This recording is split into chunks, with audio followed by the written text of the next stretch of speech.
Hey, this is Mike and the Moonpies, and this is Real Life, Real Music.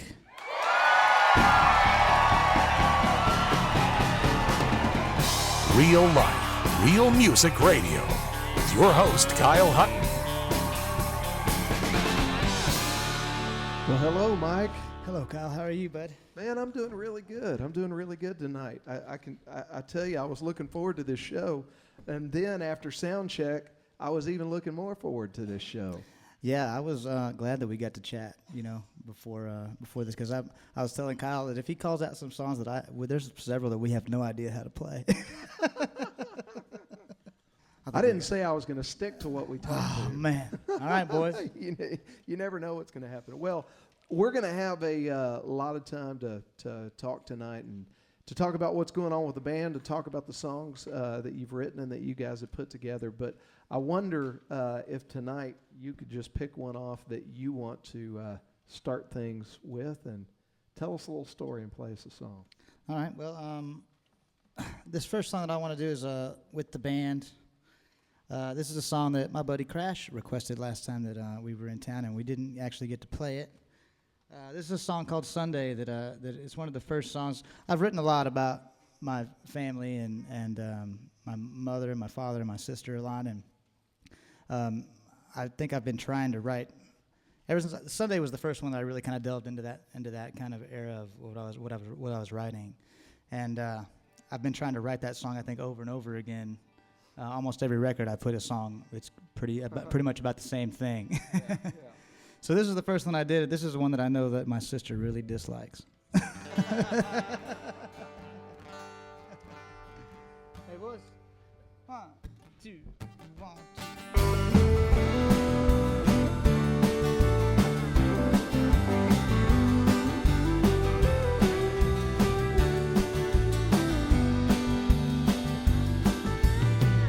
Oh, my dear mother, your phone's ringing again, and I have to jump off the line.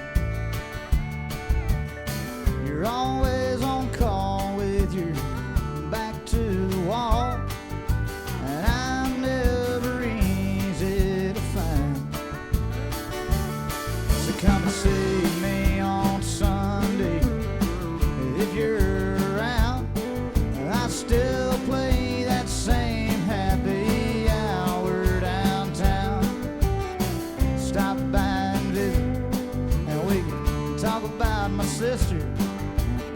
You know I don't say it, but you know that I miss her.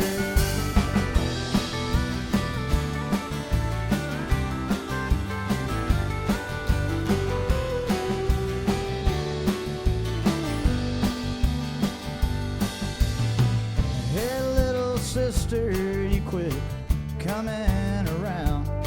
You quit bringing me pills just to watch me hit the ground. And I know that we're different than we used to be, 'cause I'm nothing like you and you're just like me.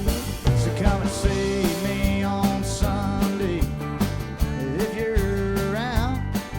I still play that same happy hour downtown. Stop by and visit, and we can talk about our mother and how we both wish she knew how much we loved her.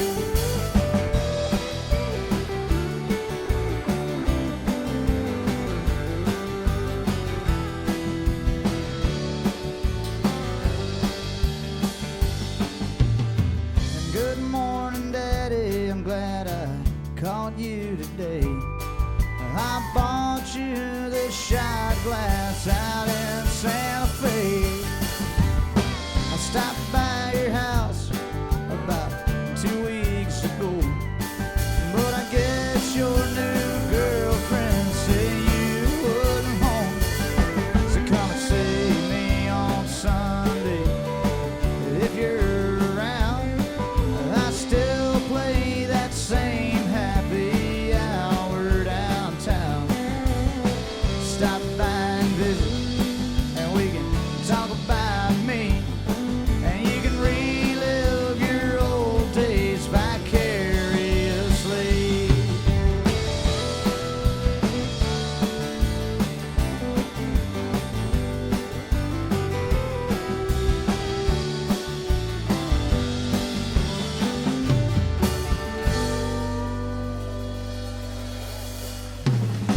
you.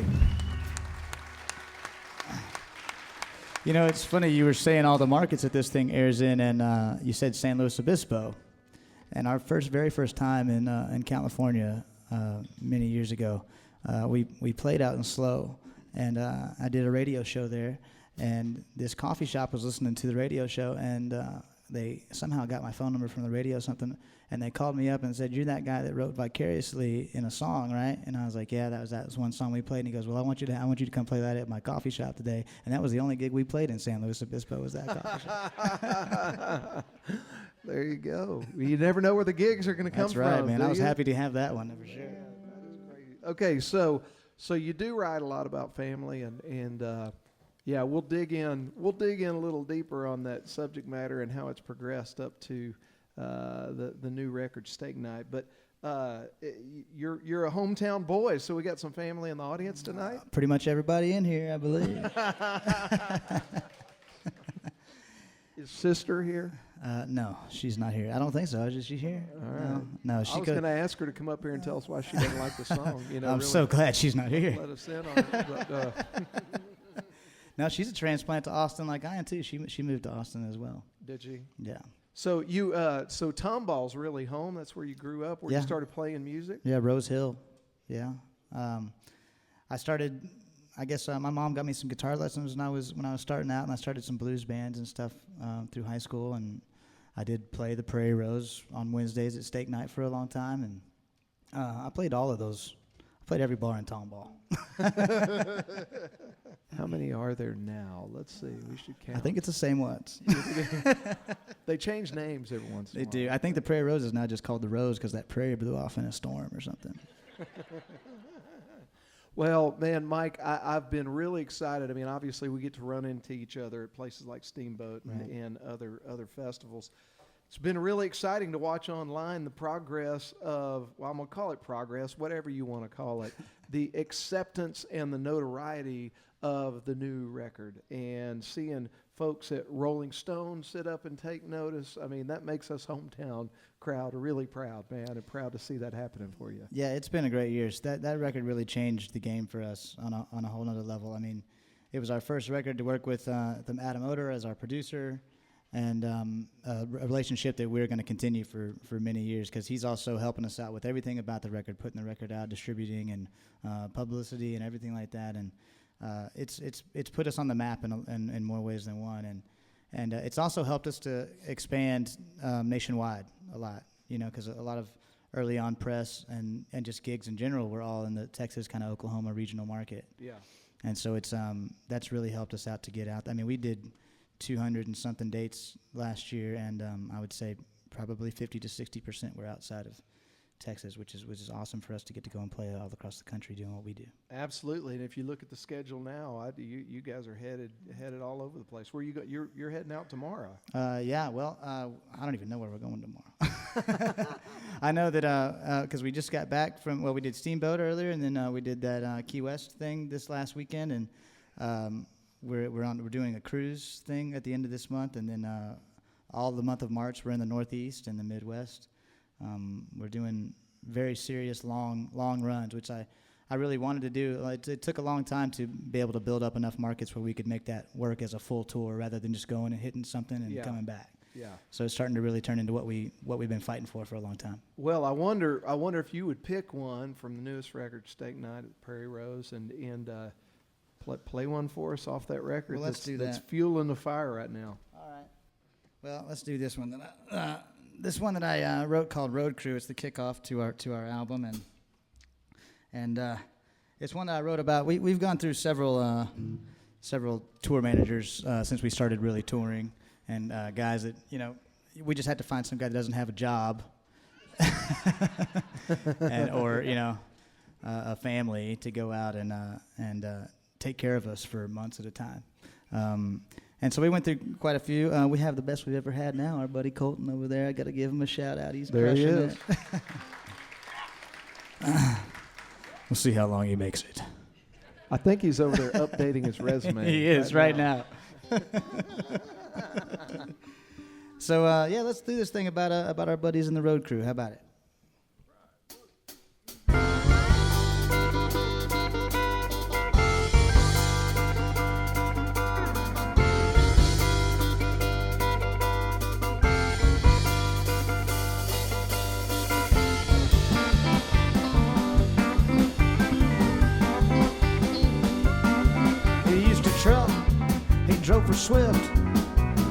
met him out on Highway 9 when he gave me a lift. He's a rambler, a gambler, he just quit drinking and he's on the road crew tonight. He's got 2 kids, he's got a wife. Don't let him fool you, cause he damn sure got a knife. He's a rambler, a gambler, he just quit drinking and he's on the road crew tonight. He does the sound, he runs the lights, collects a check at the end of the night. He's the first one in and the last one out, if you know what I'm talking about. He sells the shirts, he drives a van, he's counting money with a left arm tan. He's a rambler, a gambler, and he just quit drinking and he's on the road crew tonight.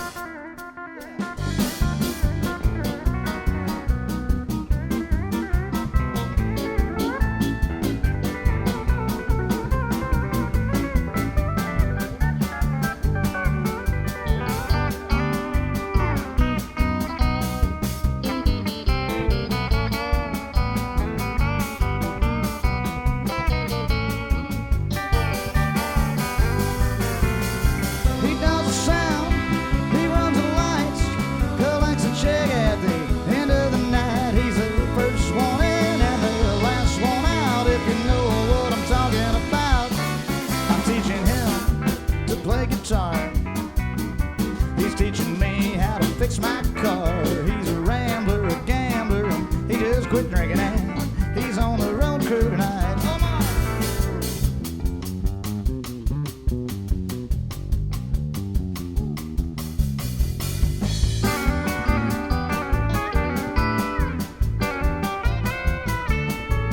He's my friend, he's my buddy. He laughs at all my jokes, but none of them are funny. He's a rambler, a gambler, he just quit drinking and he's on the road crew tonight. He's a rambler, a gambler, and he just quit drinking and he's on the road crew tonight.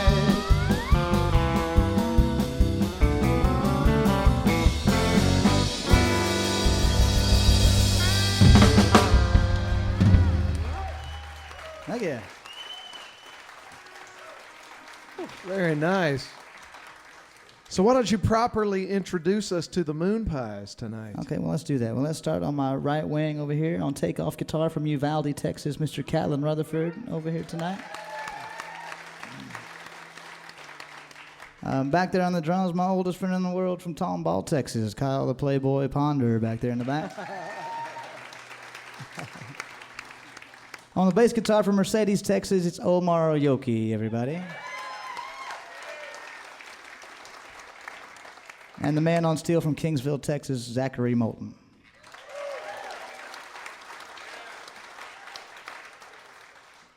All right, so I have to ask, you mentioned, well, first off, where's Mom? Mom, right thanks for those guitar lessons. He really took to those. So, blues band, right? Right. Blues bands in high school to harmony Telecaster leads in Mike and the Moonpies. Tell me a little bit about that progression. Well, I'm not really sure. So, I mean, blues guitar thing, like, when I started taking lessons, I got to a point where I could do, like, pretty much any Stevie Ray lick that was on a record. Then I quit taking lessons. I was like, well, this is all I needed to do. This is what I came here to do. And so I kind of started to lose, my learning of guitar. That's why Catlin is, because Catlin plays worlds beyond me, and he's a very technical player, and I can do just some pentatonic solo and stuff, some blues stuff.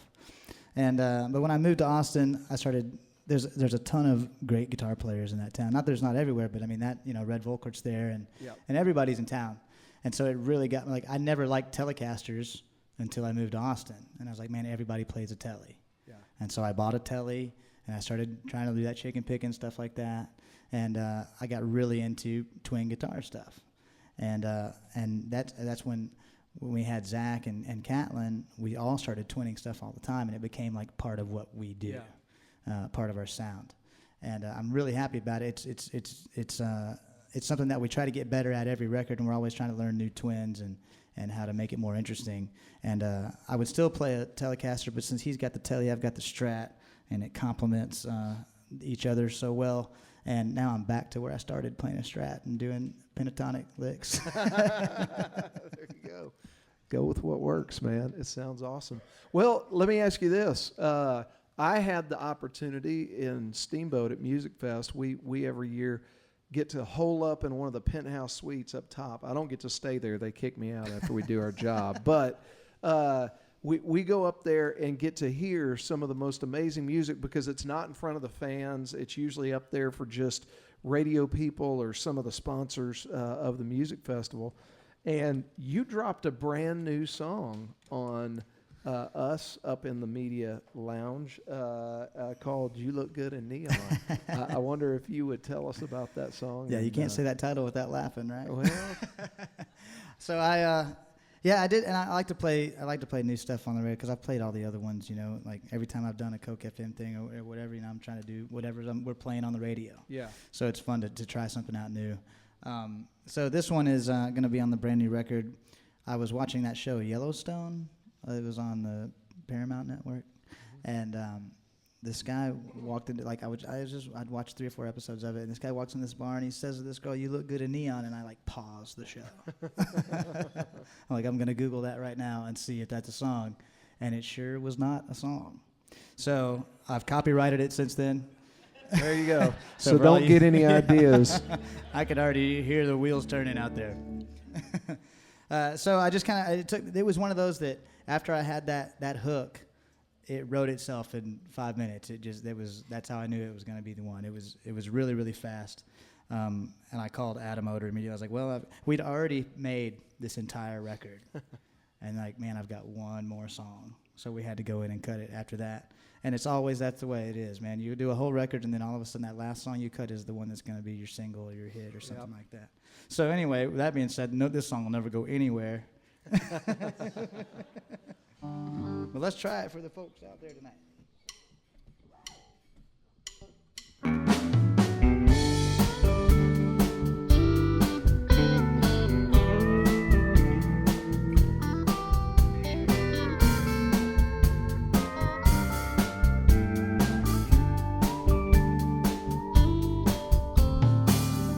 I've been sitting here drinking, my standards are sinking again. I've been watching you, watching me all night, but I ain't worried about the shape that you're in.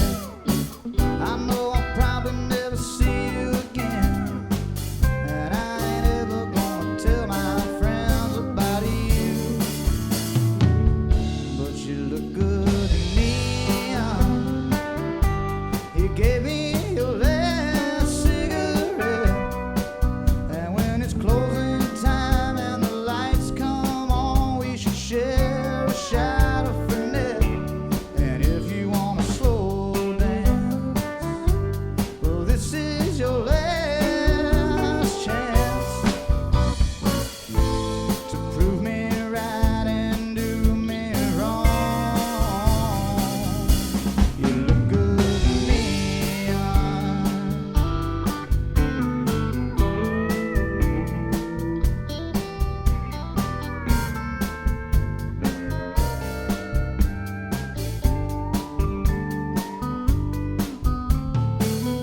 Girl, you got me rolling. I've never heard that one before. I admit that I feel alright tonight. But don't you worry about the shape that I'm in. You don't ever have to see me again, and I ain't ever gonna tell my friends about you. 'Cause you look good in neon. You gave me your last cigarette, and when it's closing time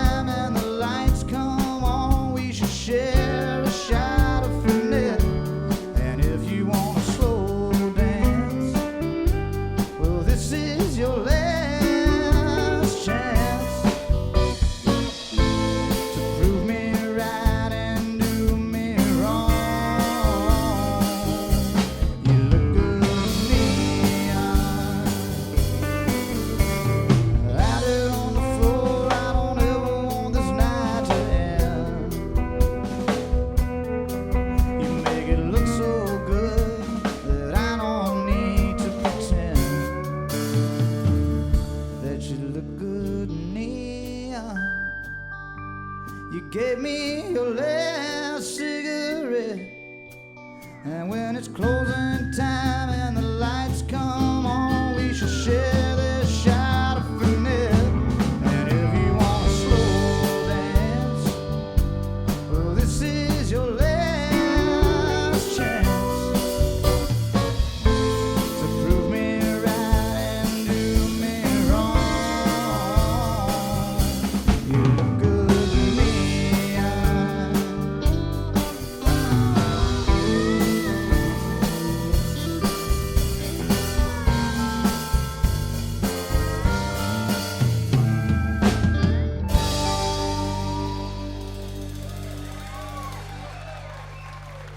Thank you. Does anyone, I'm saying Fernet in that line. Does anyone know what Fernet is? It's like this Irish, or no, it's French liqueur or something. It's Italian? I think it's Italian. Okay, whatever it is, it's really gross. I have this terrible habit of naming things or putting things in songs that I really dislike. Like Moonpies, I do not like them at all. And that's bad because then people bring me Moonpies, and now when that Probably song comes all the out, time. I'm going to get lines of shots of Fernet up there, and it's going to be terrible. Yeah, you're causing there to be a resurgence of an alcohol that hadn't been served in who knows how long. I'm all about the resurgence of alcohol. Are y'all doing okay out there so far? Is everybody all right? Okay. I told you were going to be active participants in the show tonight, so I need you to help me do something. We need to do a liner to kick off the show, okay? So you'll say, this is Mike and the Moonpies, and this is Real Life, Real Music. And then I need you guys to just go absolutely nuts, okay? All right? Hey, this is Mike and the Moonpies, and this is Real Life, Real Music.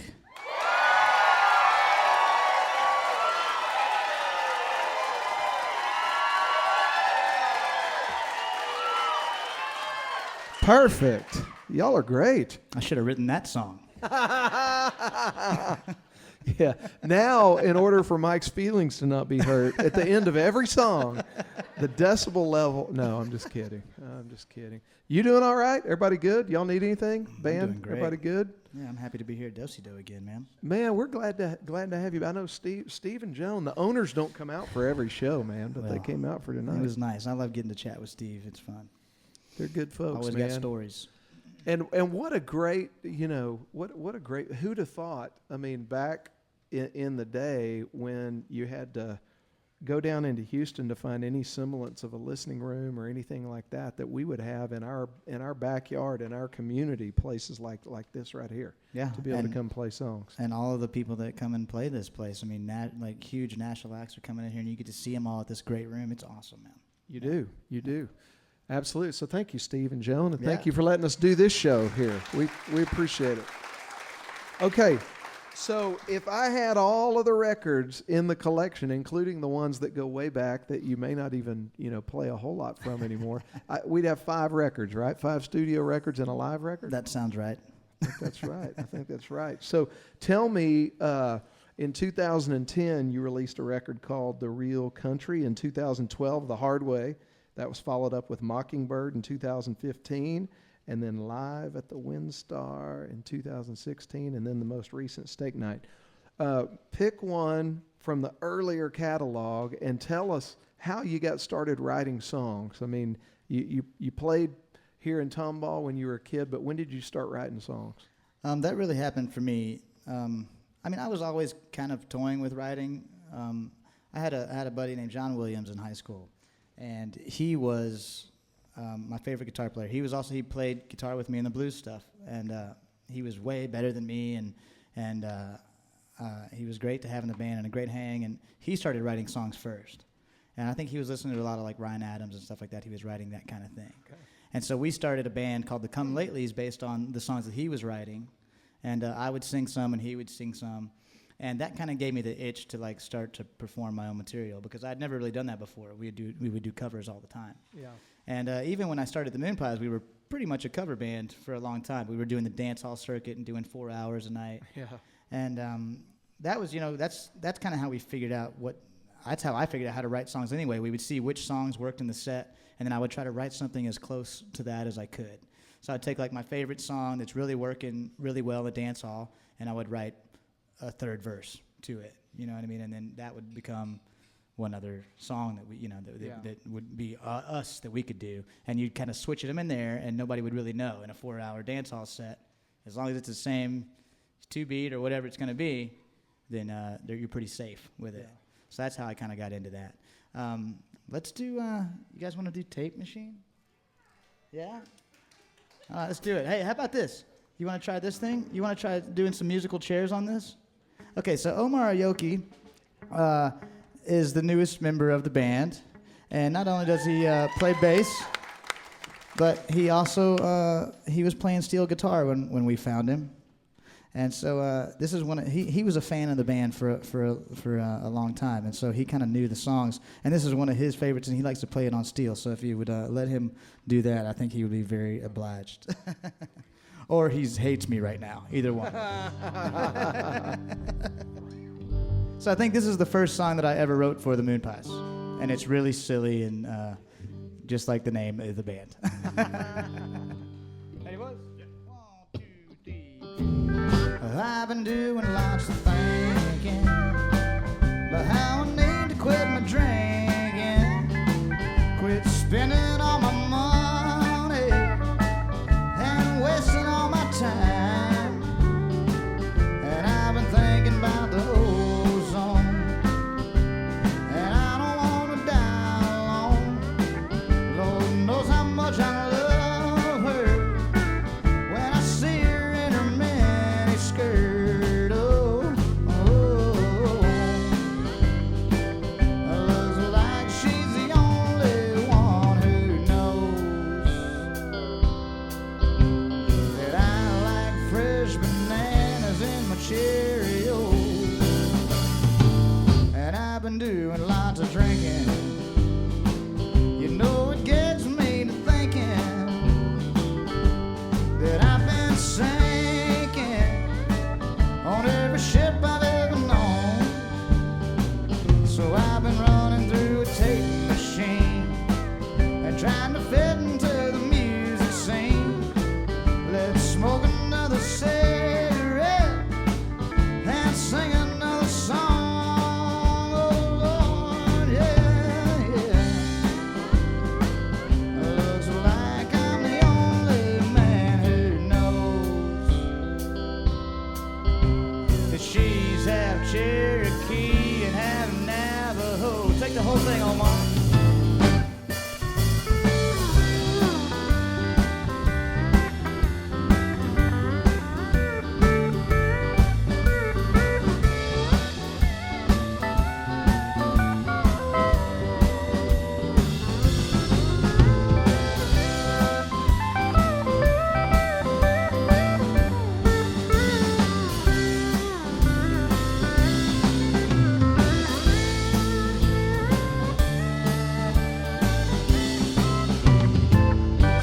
Keep running through our tape machine and taking over local music scenes. Let's smoke another cigarette and sing another song. Lord, Lord, Lord, looks like we're the only ones who know. In a honky-tonk you can't play rock and roll.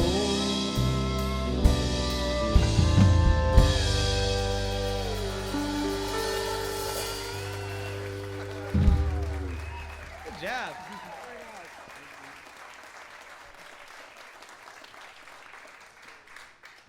Two steel guitar players in the band. Now that's just showing off. I know, right?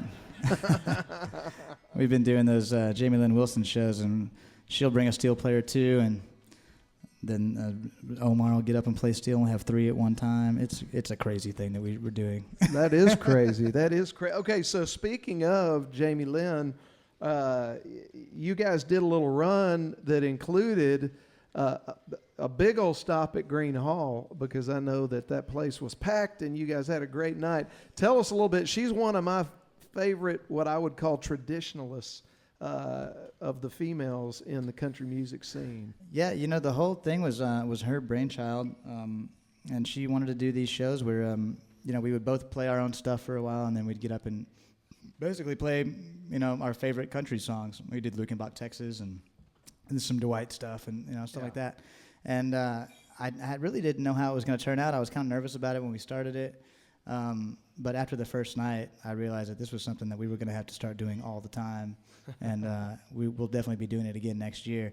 Because when we get up and we have both bands on and we're playing songs that everyone in the crowd knows, you know, it changed it for us. And to be able to do it at Green Hall for our last installment of it was one of the highlights of my life, man. I mean, we were worried about it all day. The weather was cold, and I was telling my wife, I'm not sure if anybody's going to come out to this thing. And I got there, and I was blown away by how many people were in that place. And I'll never forget it, man. It was great, and I can't wait to do it again with Jamie. We got to do it one last time while we were in Key West last week. And we're counting down the days till the next one for sure. That's awesome. You know, I think everybody that was starting to feel sorry for you when they heard about, you know, 200 dates last year and all that kind of stuff. And then when you ended with, you know, Steamboat Springs and Key West, everybody stopped feeling sorry for you. It's a lot tougher than it looks. So tell me, pick one of those, either one of those cover songs that you and Jamie would do, or maybe just an influence of yours, a song that used to play out in the dance halls every night in those 4-hour sets. Well, let's do one that I get to. We'll do this one with Catlin on guitar and Zach on steel. This is one that I love to do at the shows, and it's a song that I learned, one of the first songs that I learned, my favorite Willie Nelson song.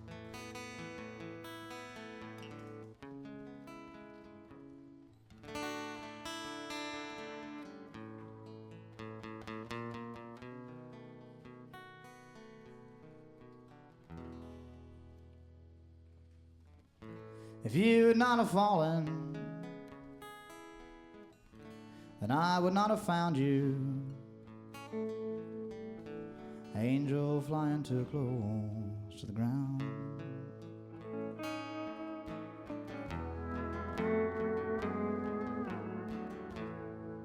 And I patched up your broken wing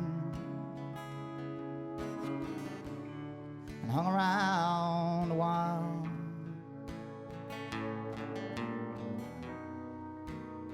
Trying to keep your spirits up and your fever down.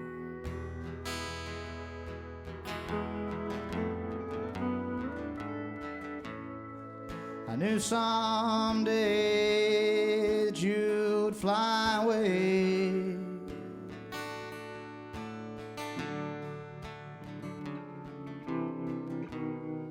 for love's the greatest healer to be found.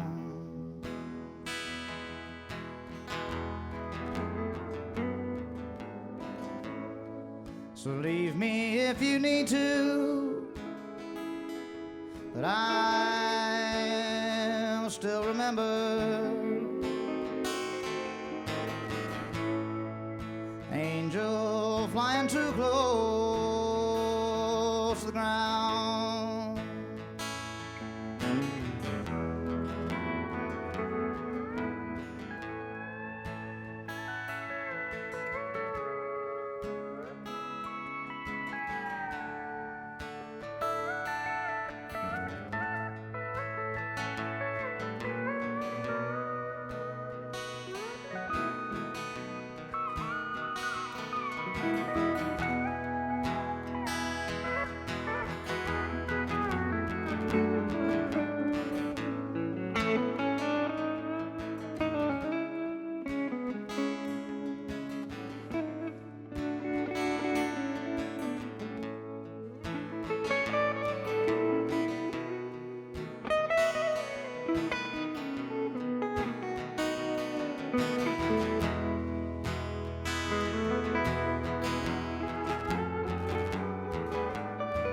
Fly, fly on past the speed of sound.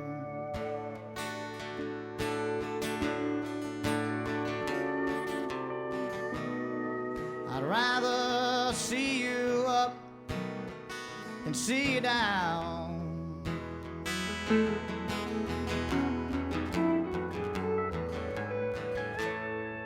And leave me if you need to, but I will still remember.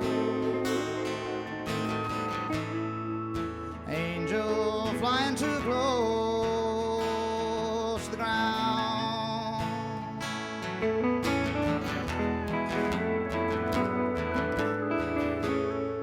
And leave me if you need to,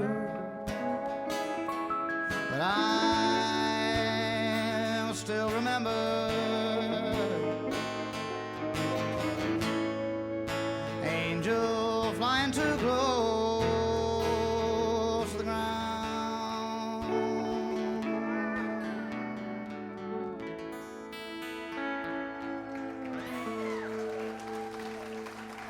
Thank you. Thank you. Very nice. Thank you. So, tell us about kind of the writing process. I know you write a lot of the lyrics, and then you guys make it sound like Mike and the Moonpies together, and spending a lot of time in the studio with Adam Oder over there in Wimberley. And tell us a little bit about what the process looks like when you bring a song to the table and then you guys go in to record it. How does that interaction work? Well, we're always trying to figure that out. The Steak Night record was the first record where we didn't really play anything off the record beforehand at shows or anything like that. I just had the songs kind of in my back pocket, and I knew the date when we were going into the studio, and I made sure that I had enough songs to get us through that time. And I showed up to the studio, and we would just sit in the kitchen, and I would play the first song that I wanted to out of the book, and we would all listen to it maybe 2 or 3 times. And we started getting a groove on the bass and the drums, and start figuring that out first, and like just kind of layer by layer putting it on top. And like we did when we did that record with Adam at the Windstar, it was kind of I found out later, or realized later, that it was more of a conditioning thing to have everybody be comfortable with what they would play just off the cuff on a record. Because on shows, we're just playing whatever comes to your mind or whatever. Yeah. There's not really a whole lot of set out parts. So I wanted it to be that way. I wanted it to be, I'm not writing a part where here's what the melody of the steel plays, or guitar or anything like that. So everybody kind of got to do whatever they wanted to, and I think we all felt really comfortable with that situation, and to where now we're kind of taking that a step further with the next record, and not even writing the songs. I don't know. We showed up to the studio to work on the next record, and I had 0 songs at all. I just had notes on my phone. Yeah. So now we're all actually writing lyrics together and verses together and arranging together. And so we're always trying to expand on that idea. And, we may not always do that, because I like doing every record in a different way. Once we've done one way, then I like to try to do something different next time. Yeah. But our process is ever evolving. So hopefully everybody feels comfortable with keeping on writing whatever they want to play, and what they're comfortable with playing 10 years from now. Well, I think one of the things, at least in the reviews that I've read of Steak Night, is people, including the fans, and I'm sure I speak for a lot of them here, they just like the authenticity of it. And I think you just gave us a window into what maybe created some of that. It's just the environment that you allowed in the studio, and the way you didn't over-rehearse, and you just got in and tried to catch the feel of it. It was definitely something I'd wanted to do for a long time, because whenever you're making a record and you don't have any budget or whatsoever, you kind of crawl into the studio whenever you can on days off, or like one day a month or something like that. And this was the first opportunity where we had a week in a room to work it all out. Yeah. And that really helped. I mean, there was a time when we were all kind of living in the same house, and we would kind of do that a little bit, but never where we could hit record at that time. Yeah. So we captured a lot of moments on Steak Night where we could immediately hit playback and hear what we had, and that was a game changer for us. Like, That's okay, awesome. man, this is where we're going to run with this song. Yeah. Well, pick another one from Steak Night. All right, let's do this. Let me get out the electric guitar. I did not play any acoustic guitar on that record whatsoever, because I did what I thought Paycheck would have done. What do you think about the title track? You want to try that? I would love for you to play a title track, and of course, give us a little backstory. So, Steak Night at the Prairie, as we all know, I wrote this song. This is another one that wrote itself pretty quickly because I was pretty much just laying out true to life events. My dad helped me out get that gig at the Prairie Rose when I was, I don't know, probably 14 or something, maybe older than that. It's hard for me to tell exactly what year it was. I don't really remember what happened. But I had that gig for a long time, and I would play like 2 hours of Clint Black stuff, George Strait stuff, all the way to Kansas. I did everything, man. Anything that I could learn on guitar, I'm sure that I did. House of the Rising Sun. I'm sure I did whatever I knew. And I think the cat's out of the bag that my dad is still here. He's sitting right back there. So if he's not gone yet.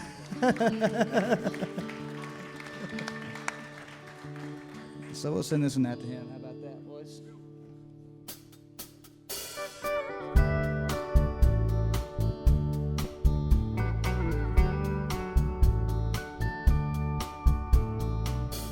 Barely out of 7th grade, Mom and Dad went to separate ways, and me and my sister had to choose.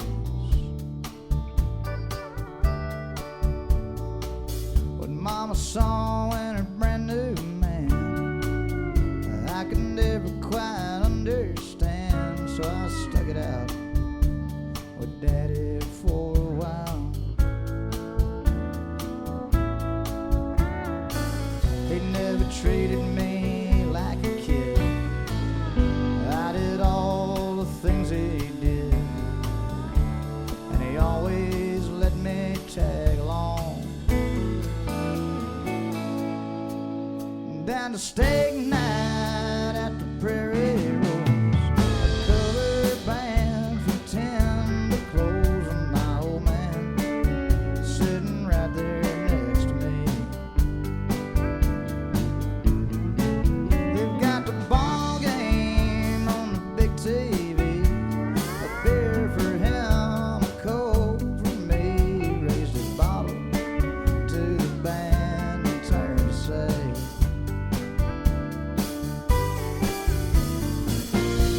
I'm gonna see you up there someday.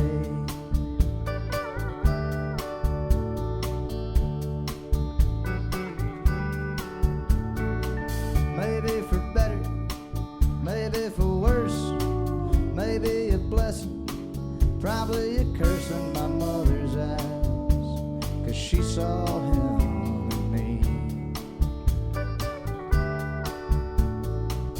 Soon I started skipping school, soon I started shooting pool and hanging out with the older crowd. We used to stay up all night long, singing all them outlaw songs. Some nights I'd sit in with the band. Down at steak night at the Prairie Road, a covered band from 10 to close, and my old man sitting right there next to me. They've got the ball game on the big TV, a beer for him, a Coke for me. He raised his bottle to the band and turned to say,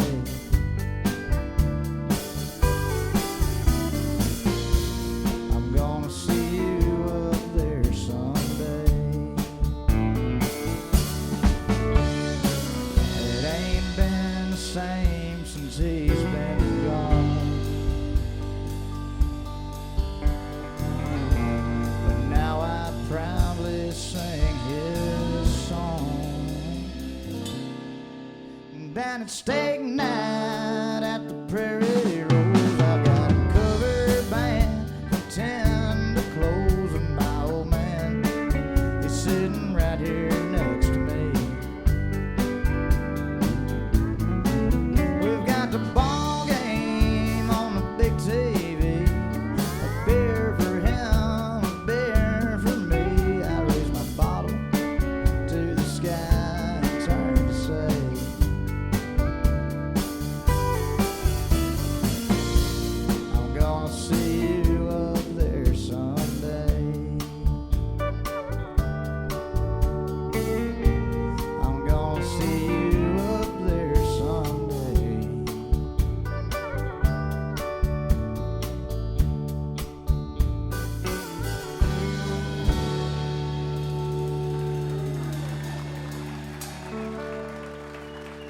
Thank you.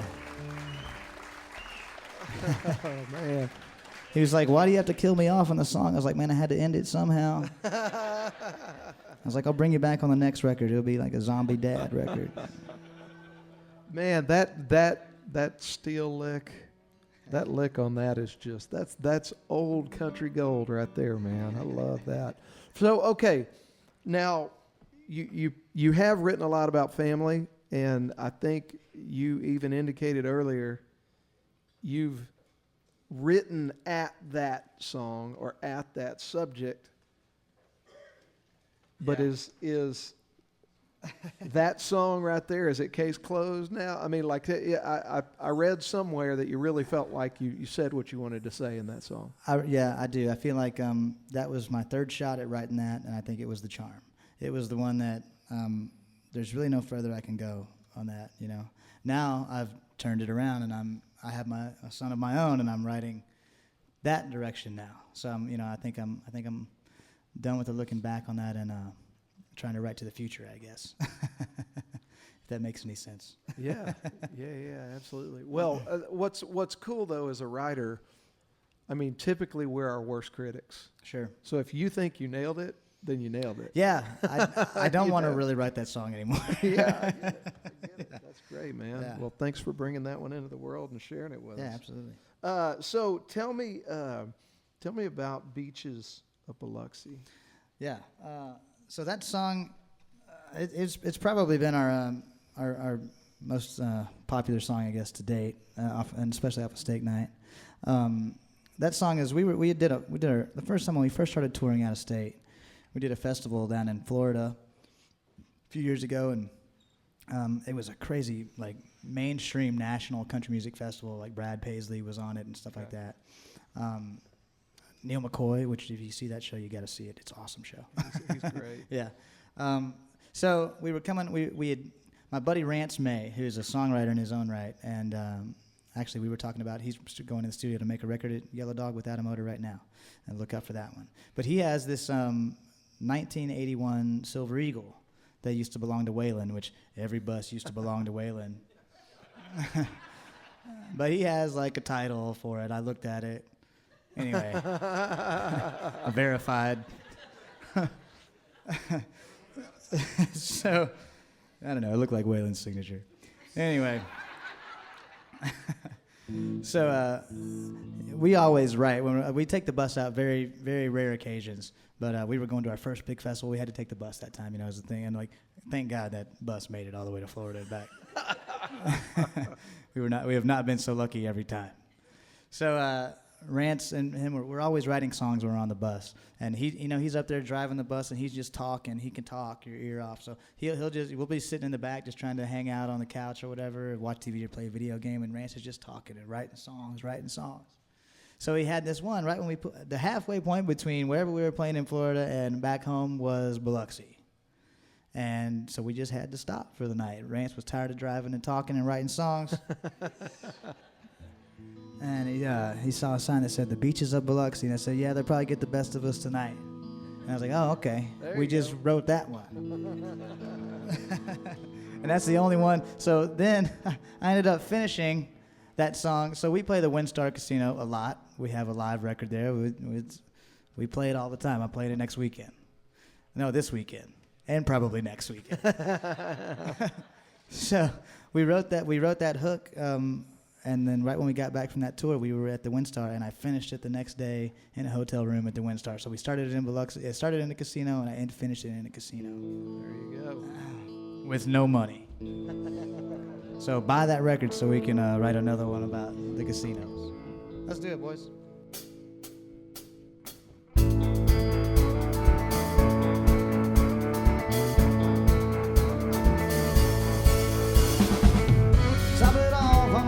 Texas, on this long stretch of Interstate 10. I've got all of Louisiana. Think of ways to tell her where I've been. I'd like to kill that dirty dealer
You need to hang out in casinos more often. I don't think so. My wife would disagree.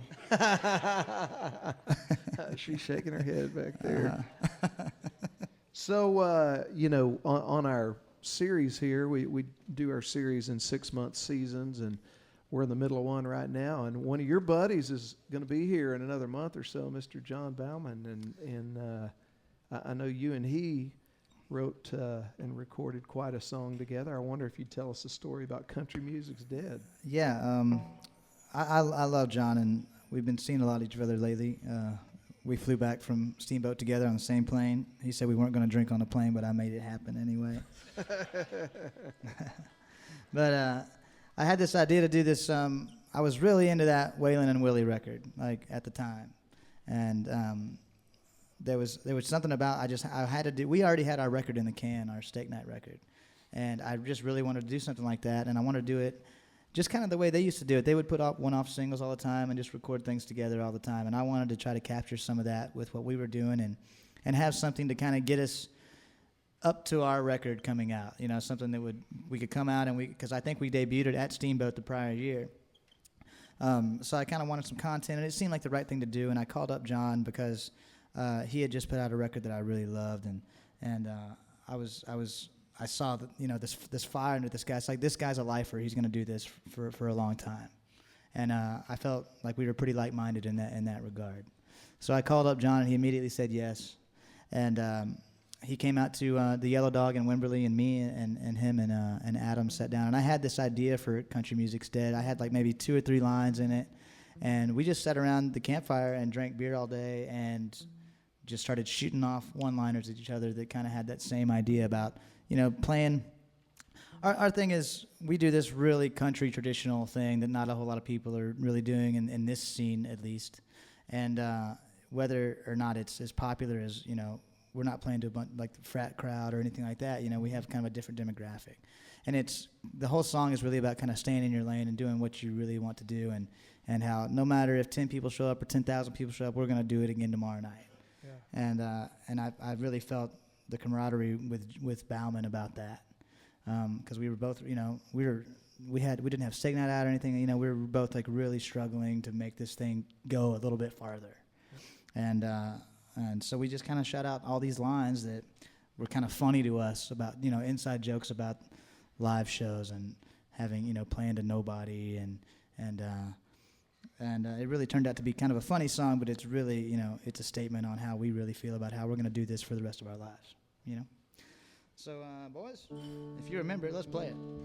Here we go.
me. I might as well sell a few cassettes to anyone who paid to listen to me.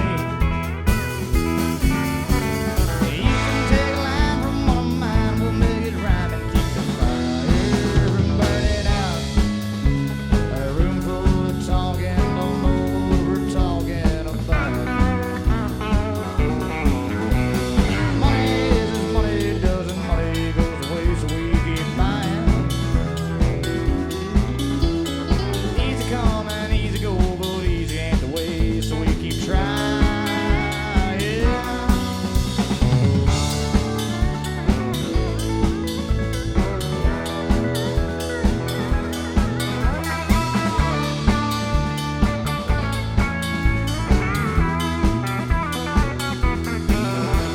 I don't care if country music's dead.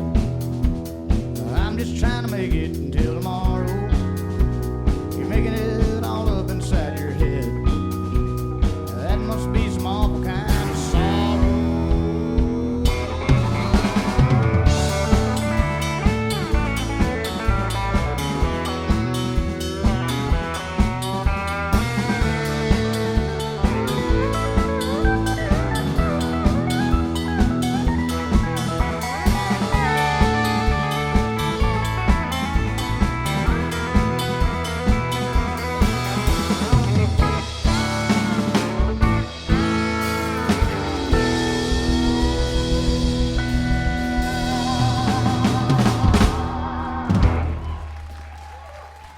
Thank you.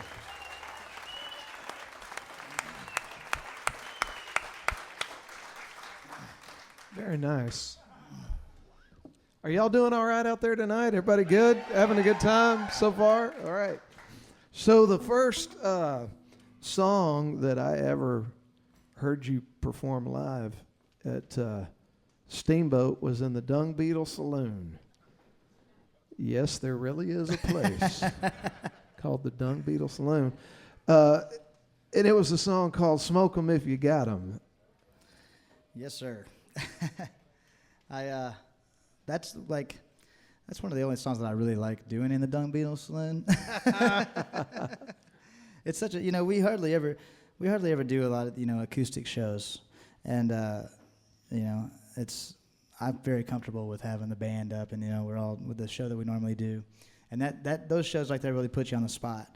But there's some songs just don't translate that well. But there's also a few songs that I've written that like I can do them in a certain acoustic way, and like I think they're even better than on the record, or it's a totally different idea. It changes the song. Yeah. So the Dung Beetle is always a good experiment for us to try to do that with songs like we tried them out this year for songs off of Steak Night that we hadn't done before in there, and it's cool to figure out new ways to do those things. And I think this is probably the way that I'm about to do it now is the way that I played for it, the way I played you the first time that you heard it. And it's really close to the way I wrote it.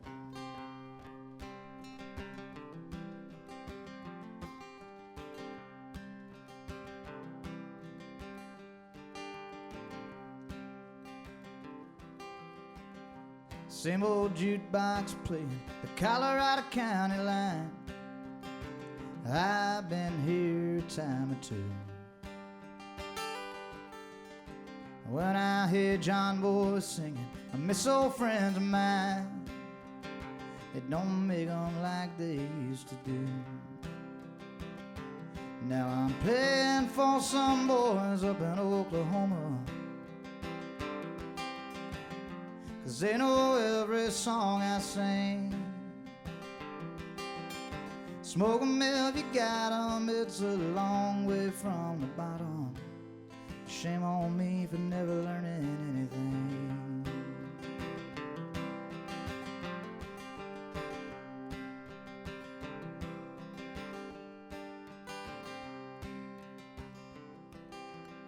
When we made our first record, we didn't spend a dime.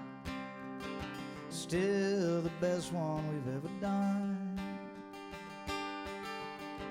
Well, here's the second chance, he's gotta get it right this time. I'll hop back on that horse and let her run. And tonight we're riding up to Amarillo. for a one-night stand at the Golden Light Cafe. Smoke 'em if you got 'em, it's a long way from the bottom. Shame on me for never learning anything.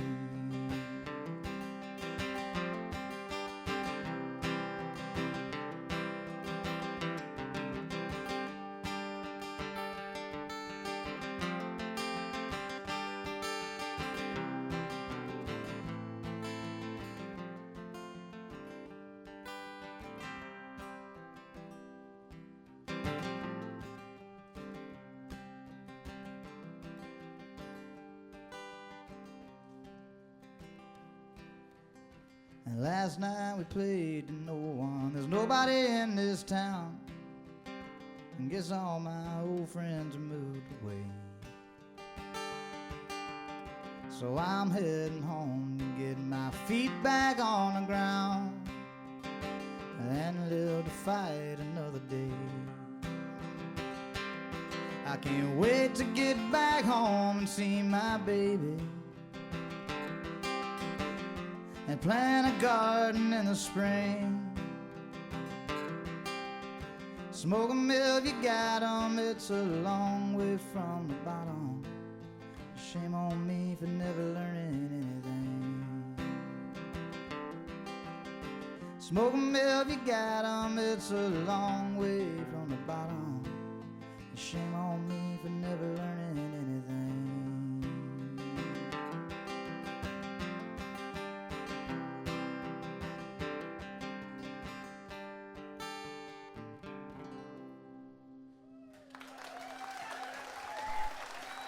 Thank you.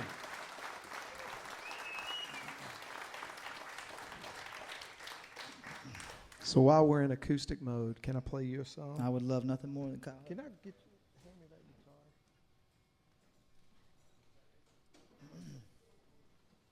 All right, so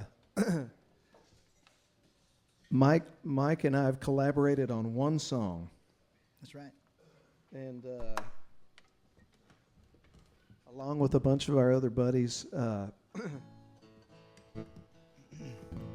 this is a song that I got to participate in writing with a buddy. We've been writing songs since we were in school together at A&M, Roger Krager, and I wrote this song, and Mike and a whole lot of other people came out and helped us sing it, but this is how we wrote it. If you listen to it on Spotify or wherever you listen to music, it's a big old number with a gospel choir and everything else. It's still the number one on my Spotify page. Man, It's awesome, man. I really appreciate you having us on it, man. man, thanks for singing on it.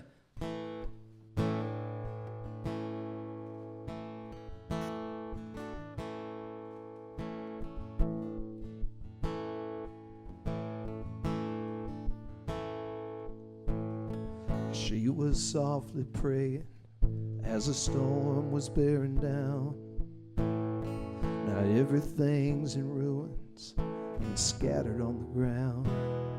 She cries, I don't even know how I'll make it through today. Oh, but deep down she has something the rain can't wash away.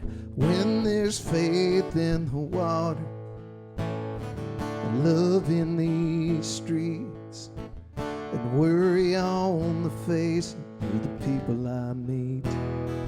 But there's a resurrection coming for the world to see, and there's faith in the water and love in these streets.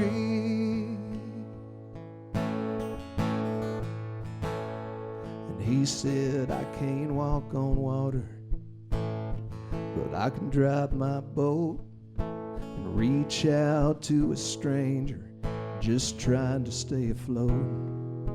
Hey, and I drove down from Fort Worth when I saw it on the news. There's some things you gotta think about, and there's some things you just do. When there's faith in the water and love in these streets, and hope on the faces of the people I meet. And there's a resurrection coming for the world to see. And there's faith in the water, love in these streets. Yeah, we've been battered by the wind and baptized in the flood. Oh, but there are angels down here in the sweat and in the blood. And there is faith in the water, love in these streets. There's a hallelujah chorus singing over me. And there is faith in the water and love in these streets, and hope on the faces of the people I meet. And there's a resurrection coming, and I believe that there is faith in the water and love in these streets.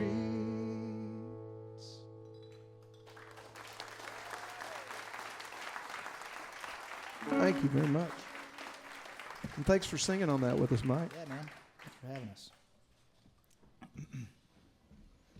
Mockingbird. Oh, yeah. Mockingbird. Tell us about Mockingbird. That's one of those songs that was the second try on that thing about. Everything's about me growing up, you know.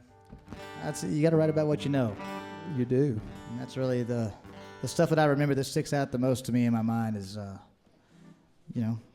going out with my grandfather and stuff to the Long Branch Inn, Tomball,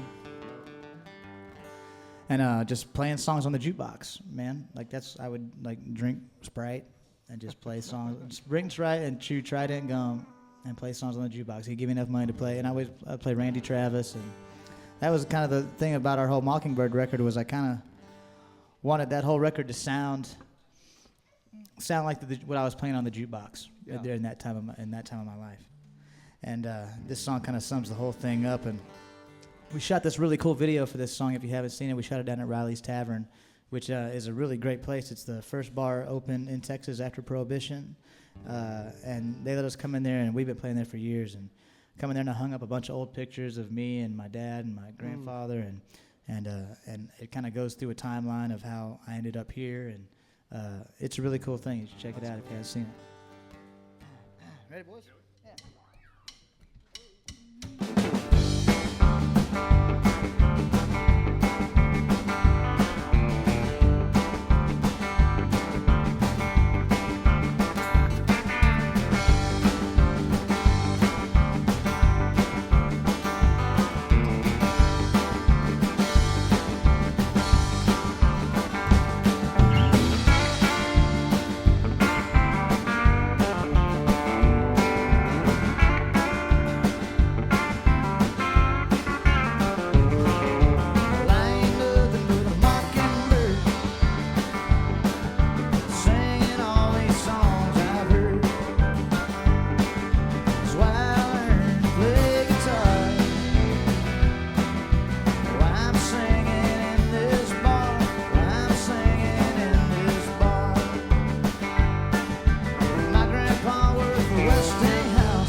Thank you. Nice. Okay, cool. Have y'all had a good time tonight?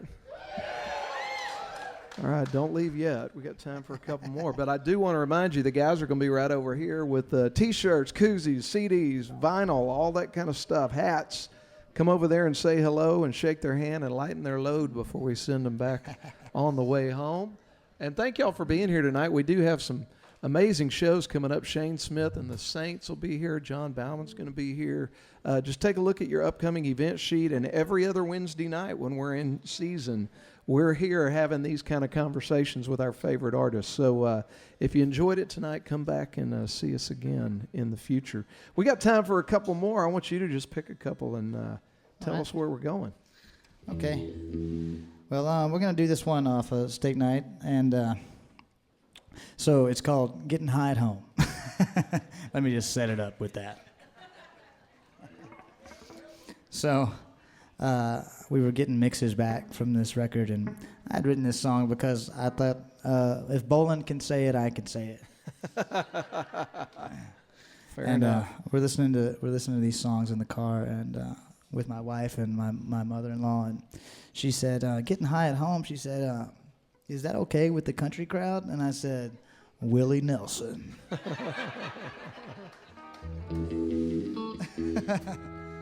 Yeah. Anyway, this one's called Getting High at Home.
Have y'all had a good time tonight? I'm going to ask that one more time. All right, here's what we're going to do. These guys are going to take us home with a song, and then we're going to go over and meet him at the merch table. I want to tell you guys, thank you so much. You're out doing 200 dates a year. It's an honor to us that you would spend one of them here with us. Well, so thank you very much. Thank you for being here. Thank you. Thank y'all for coming tonight. So we're going to do the Cardinal Sin and end with a brand new song. All right? Do it. But we do have my son, Brazos, is here tonight. So we're going to do the song that I wrote for him, and it's going to be on our brand new record. It was so hard to write a song. I got to tell this guy something, you know, and then I'm trying to figure out what to tell him. So I told him to be careful.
To defend all of the things I do. So don't let them catch you.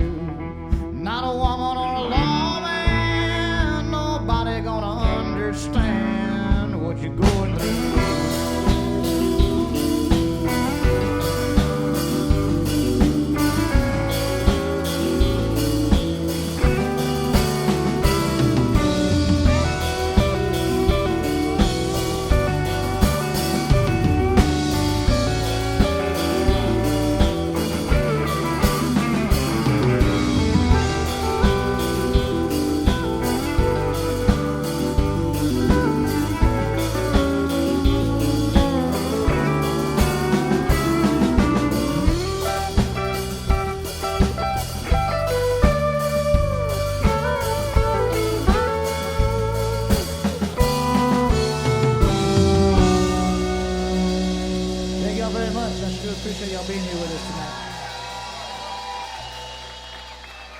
Ladies and gentlemen, Mike and the Moonpies.